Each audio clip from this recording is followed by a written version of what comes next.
Двукратная чемпионка России среди юниоров в женском одиночном катании Софья Акатьева начала тренировки на льду на сборе в Новогорске после полученной травмы. Ранее появилась информация, что 15-летняя фигуристка в июне повредила область колена.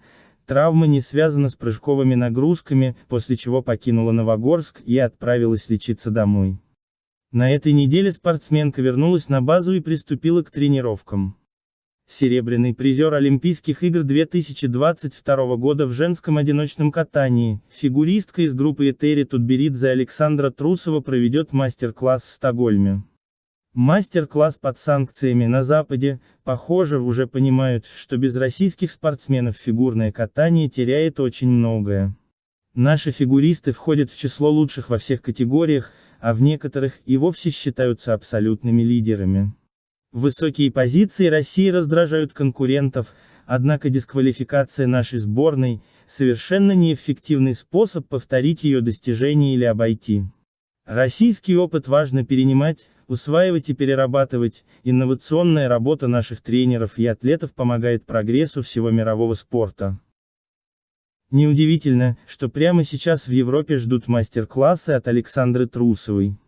Саша входит в число флагманов женского одиночного катания. Недавно она стала первой девушкой в истории, исполнившей на турнирах ИСУ четверные лутс, тулуп и флип. 27 и 28 августа призерка Олимпиады 2022 выступит в Стокгольме, где как раз будет обучать молодых спортсменов технике прыжков, как на льду, так и в спортивном зале. Сообщается, что Трусова проведет в общей сложности 4 занятия по 90 минут для разных возрастных групп.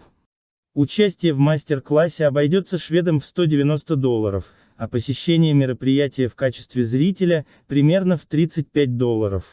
Для Саши, кстати, этот педагогический опыт станет первым в карьере, до этого она никогда не проводила занятий для зарубежной публики.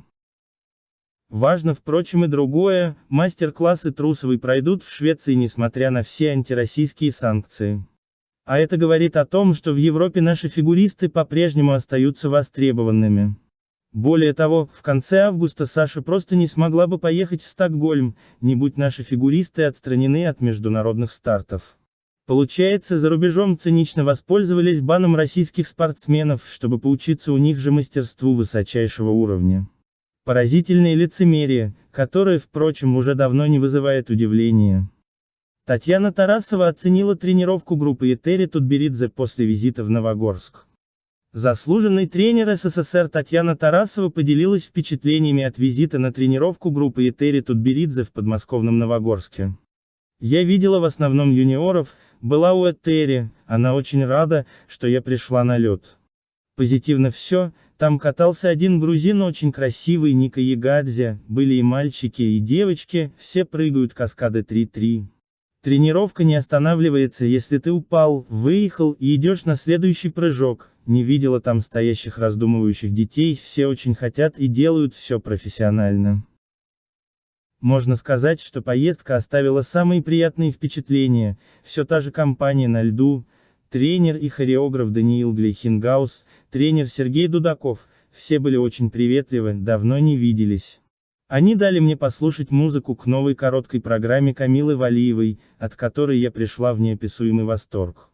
Мне подарили охапку желто-розовых цветов и подмосковных пионов, сижу сейчас и радуюсь, сообщила Татьяна Тарасова.